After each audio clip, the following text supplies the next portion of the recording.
Welcome to the Dirt Court Jesters podcast, your home for dirt track racing across the country and right here in Southwest Ohio. This is Josh, as always, joined by EJ. It's episode 87, PA versus OH Speedweek, reigning and defending, and Pierce on fire. I hope you guys are ready to get dirty.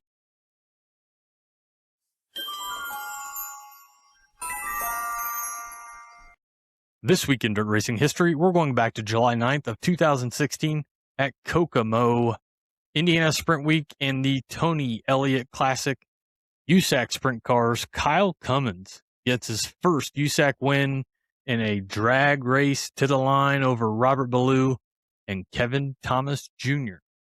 would round out the podium. Let me talk to you. This week's talking points. Bobby Pierce, he just wins a lot. He's won 10 of his last 11 races and already has 21 wins this year. I put some notes down about him as well, since we're on the subject. Bobby Pierce, 29 years old. He has over 370 career feature wins. 58 World of Outlaw wins, which is fourth on the all-time win list, 30 Lucas Oil late model wins, and 224 starts, Josh. And in comparison, Devin Moran has the same amount of wins and 414 starts. So big difference on that one. All his crown jewels, he's got one dirt late model dream that he won this year, which was, his first one. He's got 2 World 100s as well. 3 Dome wins there at the Dome in St. Louis. 2 Dirt Track World Championship wins. 3 Show Me 100 wins. 4 North-South 100s. 2 USA Nationals. 1 Prairie Dirt Classic that I think he won last year, I believe. And right. He's really up there on the Summer National Hell Tour as well. I think he's not far out of the top 5 if he even is on the win list there. And to me, Josh, Bobby Pierce will go down as the greatest of all time. I mean, that's big. Look, and you did your research on your side. I cut mine short and sweet and to the point. The guy just wins 10 of his last 11 races. He's been the guy holding the checkered flag, 21 wins this year. It's hard to argue with you, man. The way he's been running lately, I don't know what else to say. I mean, you put it well there, but dude just wins. That's what he does. He goes out and wins. And I know you might touch on it, but I thought it was kind of funny that Devin Moran brought up that there were some folks that didn't show up to the race. Yeah. But that's a whole nother topic. Yeah. Bobby Pierce is on fire. If he shows up to the track, there's a very good chance he's going to win. Yeah, that's funny you brought that up about Devin Moran, because I got out to Muskingum, so I witnessed that live. And, he was definitely talking that stuff about the Dirt Cup and, how all the Lucas boys besides Bobby and maybe 1 or 2 others were up there, and they were spanking their booty, but definitely the Lucas boys, they got a lot more laps there in Muskingum. But man, that was definitely a good race to get out to. Yeah, I know you'll talk about that coming up. Yep. So our next talking point, Doug Clark passes away. He's the longtime flagman at Knoxville and Huset's. He's got over 40 years of checkered flags, so rest easy to Doug Clark. Yeah, definitely. I mean, there's a lot of things you can think about when you think about the Knoxville Nationals, and I don't know. I think guys our age, I think Doug Clark is a part of that. He retired and you would still see him around having a Miller Lite. But when he was active, when he was in the stand, he's obviously down there with the checkered flag behind the driver for the photograph after they'd win the Nationals, and I think Doug Clark was and will continue to be synonymous with the Knoxville Nationals. So again, rest easy, Mr. Clark. Next talking point, the Gent family, owners of Mud Lake Valley Raceway. This is good news, Josh. Yep. They are the new owners of Portsmouth Raceway. Portsmouth has an awesome setting. It's set there right by the Ohio River. And it's somewhere I'd like to get. I don't know if you've been there yet, Josh, but I never have, and I definitely want to take advantage of that now. They held an open practice on Sunday the 5th of July. Their first race will be July 11th. And then that's right there during King's Royal, right? Yeah, no- it'll be this Saturday, July 11th at Portsmouth, their first race of 2026. You haven't been there. I haven't been there. I'm guessing you've seen pictures. Yeah. And that's the one thing, before the track shut down, I'd seen pictures of that place. I'm like, man, if I need to get to another track, I need to get to Portsmouth. Just the views there look awesome. So glad they're coming back. We always love to see tracks on the up and up, and with the rough news Atomic's been dealing with. Yeah, it's good to see Portsmouth coming back. Now that race on Saturday, is that the late model race, the Jackie Boggs 4B Forever race, or is that that was this past weekend, I believe. This weekend, I'm not sure. I think they have late models there, but I'm not sure on the full lineup. All right, so moving on here, June 26, High Limit at Big Sky in Montana drew 21 cars. It's a rough look, and people crapped on it, but we've said it, and we'll say it again. Glad High Limit takes their risk in going out to these places that don't see a lot of 410 sprint cars. Yeah. Yeah, it's a risk, like you said. They've been doing this really since this is year 3, second full year of High Limit, and this is something that they continue to do, and I applaud them for it. Like if nobody else is going to do it, because they're not, it's a risk. There's a very good chance you're going to lose money. I appreciate the fact that they're trying it. They're trying new areas where they normally wouldn't see national touring series. And look, I like it. They go to Pennsylvania a lot. They go to Ohio a lot, but getting out and trying some new areas, I think it's just good for dirt racing in general. Yeah, and I feel like they've been trying to, definitely get out to those new areas, because the World of Outlaws, it's pretty repetitive every year, back to back. So definitely good for these fans out in these areas that don't see a lot of sprint cars to be able to see some national touring guys. Yeah, I couldn't agree with you more. I'm glad they're doing it. I hope they continue to do it. I think it's going to get drawn back some. I don't think they're always going to take those risks, but I like it. I hope they keep it up. Moving on, it's fight night, or it was a fight before the race. So Emerson Axum gets fined $500 for an incident before the race between him and Casey Genderzak. From what I saw, there was a tussle at the driver's meeting before the race. Axum was fined $500 and placed on probation. So, EJ, I don't know if you caught anything about that. What are your thoughts on this? Well, apparently Emerson Axum, he must have been pretty upset from the night before there at the same track. I know he's a pretty big guy, man. I mean, for as young as he is, and yeah, I not really. I don't really remember what happened the night of the race, but he was ready to fight before the race got started the next day. So, you know, I mean, what can you say, man? I mean, Casey J's quite a small guy. Like I said, I don't really remember what happened, but I just see that being a bit of a mismatch, if you ask me. And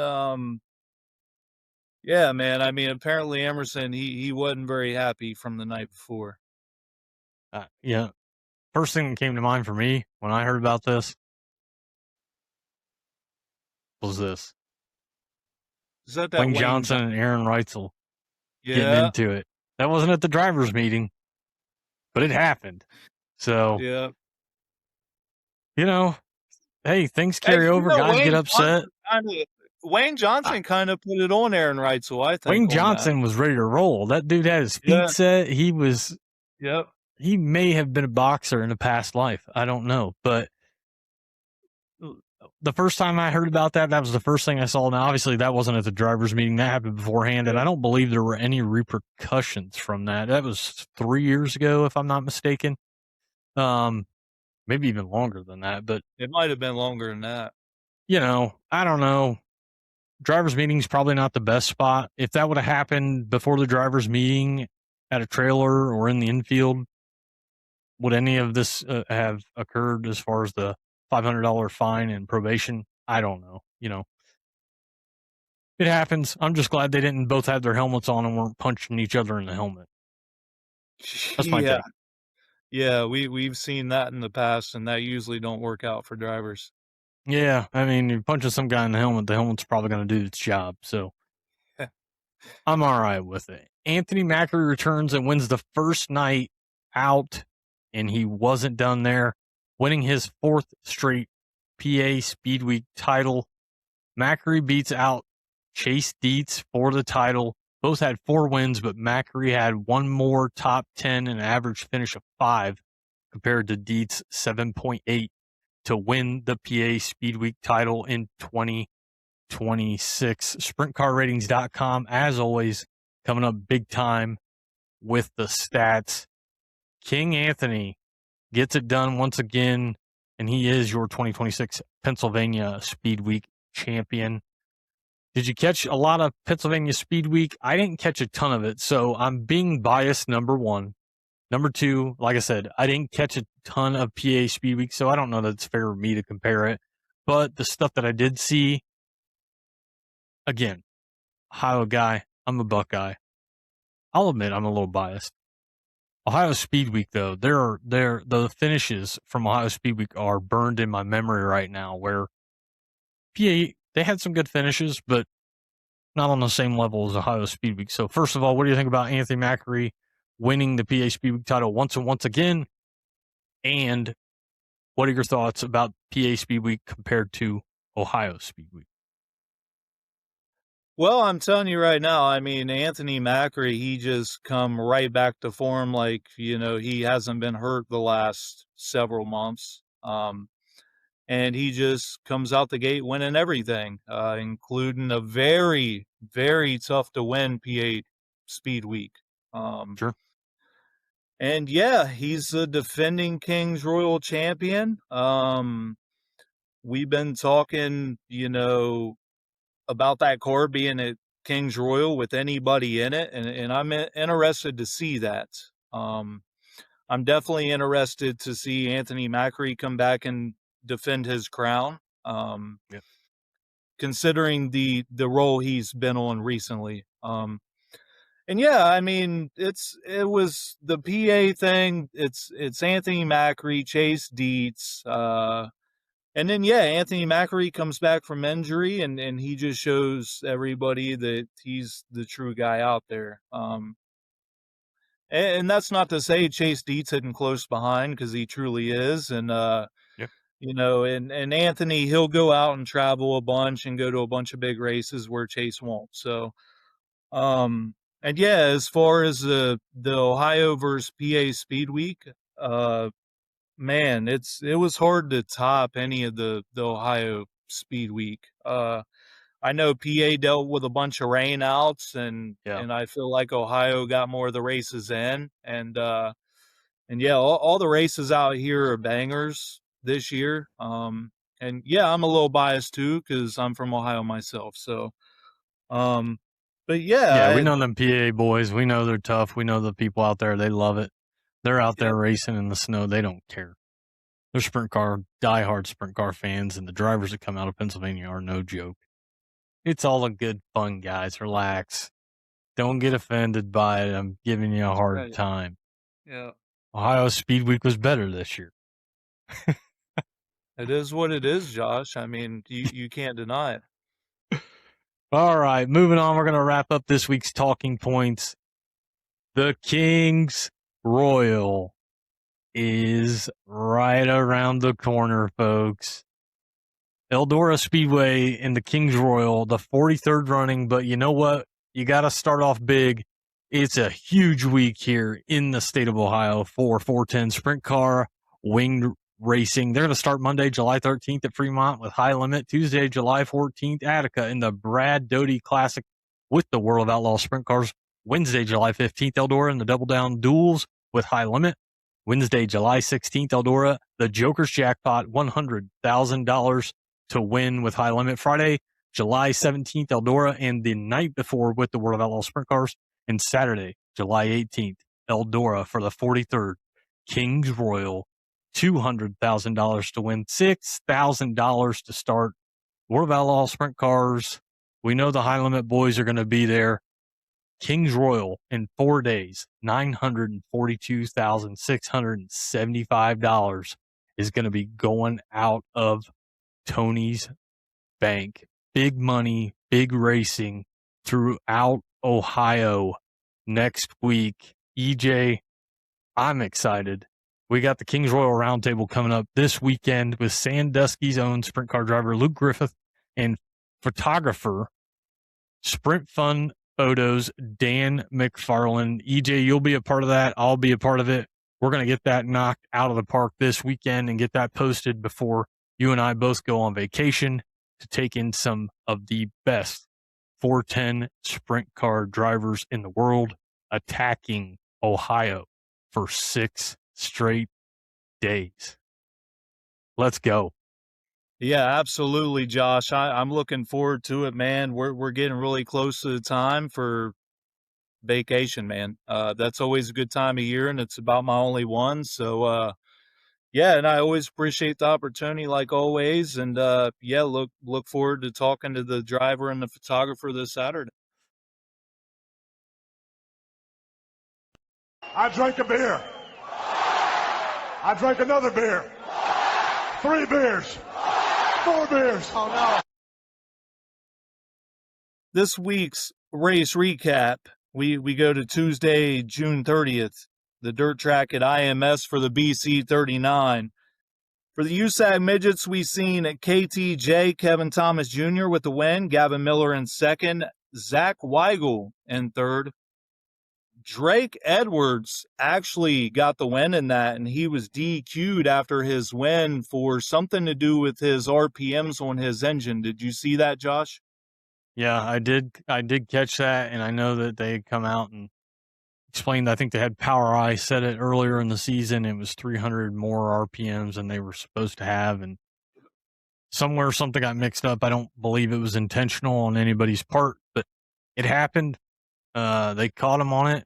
He got DQ'd. They came out and owned up to it. So, you know, you hate to see that, but the way it worked it out, you know, the series said, nope, that ain't going to work. You're disqualified. And when they found out what happened, the team was like, yeah, that's on us. So, crazy way to get a win. But hey, Kevin Thomas Jr. and the 4 Kings get the win there at the dirt track at IMS. Then in Norman County Raceway out in Minnesota for the World of Outlaw late models, the Smooth Operator picking up the win. Nick Hoffman in second, Ryan Gustin in third. Grandview Speedway out in Pennsylvania for Sprint Speedweek. Anthony Macri with the win. Brady Bacon in second, Parker Price Miller in third. Wednesday, July 1st, we go to Port Royal Speedway for Sprint Speedweek out in PA. The 410 seen Chase Deeds pick up the win, Anthony Macri in second, and J-Mac, James McFadden, round out the podium. The dirt track at IMS for the BC 39 seen Briggs Danner pick up the big win there. Kevin Thomas Jr. in second, and Jacob Denny in third. Moving on to Thursday, July 2nd, Hagerstown In Pennsylvania for their Sprint Speed Week in the 410s, Anthony Macri with the win. Ryan Newton in second and Troy Wagaman Jr. in third. Land of Legends in New York, Super Dirt Car Series, Tim Fuller with the win, Alex Payne in second, and Matt Shepard in third. Friday, July 3rd, Hilltop Speedway in Millersburg. Late models, Corey Conley gets the win, and the modifieds, Jesse Weiscover gets the win. Mod Lights, Chris Jones. Mini Stocks, Tim Jensen. And the Sport Mods, Fred Hiddle gets the win. Crown Vics, Dane Kick with the W. And in 270, Winged Micros, Skylar Klein grabs the checkered flag. Lincoln Park Speedway in Indiana. If you haven't been to Lincoln Park, you got to get to Lincoln Park. Very cool place. USAC 410s. Kyle Cummins gets the win. Justin Grant in second, and Jaden Rogers in third. Williams Grove Speedway for PA Sprint Speed Week in the 410s. Anthony Macri once again, he gets the win. Chase Dietz in second, and Logan Schuhart would round out the podium. Saturday, July 4th for Independence Day at Fremont Speedway for the AFCS 410s. Caleb Henry with the win. Cap Henry in second. Bryce Lucius in third. The 305s, Jamie Miller with the win. Brian Sabetto in second and Jimmy McGrath in third. The trucks seen Sean Valenti in first. Dave Golembowski in second, I'm going to say there, Josh. I like it. Yep, Kent Brewer in third.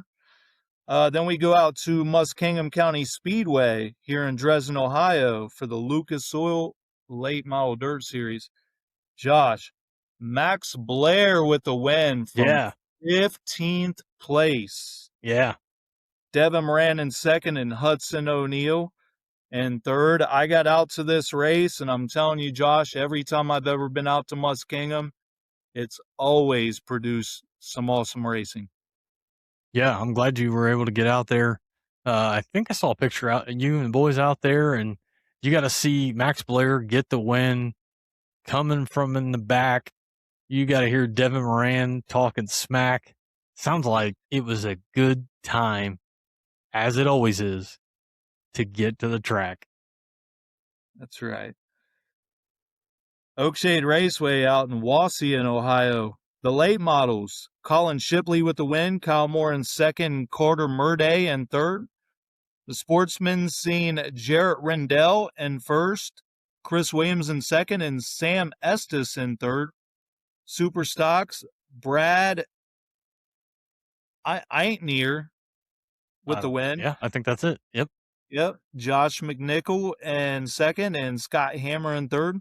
Compact seen Ryan Okuli with the win, Jason Deschler in second, and Jeff Wasnick round out the podium. Racing to come Tuesday, July 7th, Cornwall Motor Speedway in the O Canada 75 with the Super Dirt Series. Mount Payne is going to have Held Tour with dirt car mods and late models. Sweet Springs Motorsports Complex with the USAC Midgets. Wednesday, July 8th, Atomic Mods, Sport Mods, and Ohio Valley Legends. I-96 Held Tour, dirt car mods, and late models. Mitchell County Fairgrounds with the 15th annual Chad McDaniel Memorial with USAC Midgets. Mohawk International and the Summer Shootout with Super Dirt Car Series. And State Line Speedway with the Rick Briggs Memorial and the World of Outlaw late models. Thursday, July 9th at 34 Raceway, you got the Lucas Oil late models. Butler there in Michigan sees a Hell Tour for the dirt car mods and late models. Hartford Speedway in Michigan as well for the World of Outlaw sprint cars. Friday, July 10th, Batesville, Arkansas with the ASCS sprints. Bloomington out in Indiana with the Legends 50, the 410 sprints non-wing. Super Stocks and the USAC Midwest Thunder Midgets. Carolina Speedway sees the USCS. Circle City has the Great Lakes Super Sprints, A-Mods, Crown Vics, and Hornets. Crystal Motor Speedway there in Michigan with the Hell Tour with the modifieds and late models. Hilltop will have late models, UMP modifieds, mod lights, mini stocks, sport mods, and Crown Vics. Jackson County Speedway here in Ohio will have the Ohio Valley Late Model Dirt Series, Sport Mods, 4-cylinder stocks, Crown Vics, and the 600cc Wing Micros. And Jefferson County will have the USAC Midgets. Then Lake Cumberland Speedway is going to have the Ultimate Heart of America Super Late Model Series. Lake Ozark's going to have Cove Clash Night 1 with Power Eye 410. Livonia Speedway and Hunt the Front. Lucas Oil Speedway in the 20th Diamond Nationals Night number 1 Lucas Oil Late Models. Boulder Raceway Park and the Dwayne Ragland Memorial. UMP Modifieds $3,000 to win. Late Models, Sport Mods, Compacts, and U.S. Legend All-Stars also on tap. Ohio Valley with UMP Modified Sport Mods, front-wheel drive 4 cylinders, WRA mini wedges, and super late models. Sharon's going to have the World of Outlaw late models, Battle at the Border, night number 1, Wilmot with the World of Outlaw sprint cars. We go to Saturday, July 11th, Brownstown for the Pure Stock Special, the Don Russ Memorial for the Ironman Late Model Series. Cherokee will have Hunt the Front. Goods Raceway is still racing. Jefferson County will have the USAC Midgets again. Lake Ozark will have the Cove Clash for the Power Eye 410s. Lawrenceburg with the 15th annual Merrill Downey Memorial featuring Northern All-Star Modifieds paying $12,044 to win. Lucas Oil Speedway will have the 20th CMH Diamond Nationals. That will be the Lucas Oil Late Model Dirt Series. Oakshade will have the Hell Tour that day. Paragon Speedway out in Indiana will have the Johnson Memorial 3000 to win for the 410 sprints. And USAC Midwest Thunder Midgets. Moving to Pittsburgh, PA Motor Speedway, Three Rivers Throwdown, $10,000 to win for fast on dirt sprint cars. Rockcastle Speedway, super late models, $7,500 to win with the Ultimate Heart of America late models series. Sharon and the World of Outlaw late models, Battle at the Border. Texarkana 67 Speedway with the Ralph Henson Memorial and ASCS. Travelers Rest Speedway with USCS. Tyler County Speedway with the Scott Irvin Memorial. Pack the Track at Tyler County, $5 general admission. Western Kentucky Speedway is going to have Ohio Valley SCDRA. Mini stocks, $2,500 to win. And Wilmot and the World of Outlaw sprint cars. And then Sunday, July 12th, Wayne County will host the Hell Tour with the late models and modifieds. Wendy Hollow will have the Ohio Valley SCDRA mini stocks for $2,500 to win. And Wythe Raceway with the Schaefer Southern Nationals with the super late models. Yeah, it's summertime. A lot of racing on hand. Before we wrap up this episode, EJ, any plans this weekend? I really don't know, Josh. I'm hoping to get out to something maybe. Hoping to see Atomic have a good turnout or not tomorrow, Wednesday. Cause yeah, man, I just, my heart lies there with Atomic. So, definitely hope they have a good turnout here. Other than that, I'm just kind of waiting for Monday and to go to Fremont. But like I said, if the time's right, I would definitely be out to my local dirt track, and me and the boys will be there supporting. There you go. There you go. It's been a long week for me. It's going to be a long week until I can get to Eldora. No days off. But once next week gets here, I'm excited for July 13th, Monday to get here. I'll be able to get things ready. Probably be able to catch High Limit at Fremont on the streaming service, but then I can get my stuff packed. I can go to the grocery and all that good stuff. And Tuesday, the car will be packed up, get with my buddy, get the camper, and we're heading to Eldora for the King's Royal. Another episode of the Dirt Court Jesters podcast, episode 87. EJ, before we go, what you got? Like always, Josh, I always appreciate the opportunity. I can't wait for Saturday. And yeah, man, I can't wait to see a new king crown here in about a week. And let's go, Sheldon Hodenshield. There you go. Hey, we're going to have the Kings Royal Roundtable coming out this weekend before the Kings Royal. Catch it. We'll have Luke Griffith on, driver extraordinaire. We're going to have Dan McFarland on with Sprint Fun Photos, photographer extraordinaire. EJ and I are going to join them. We're going to talk all things Kings Royal. Check it out. Also, if you haven't seen it yet, episode 3 of Behind Bars is out. This is Josh with EJ. Like, follow, share, and subscribe. Thanks for the support, and hope to see you guys at the track.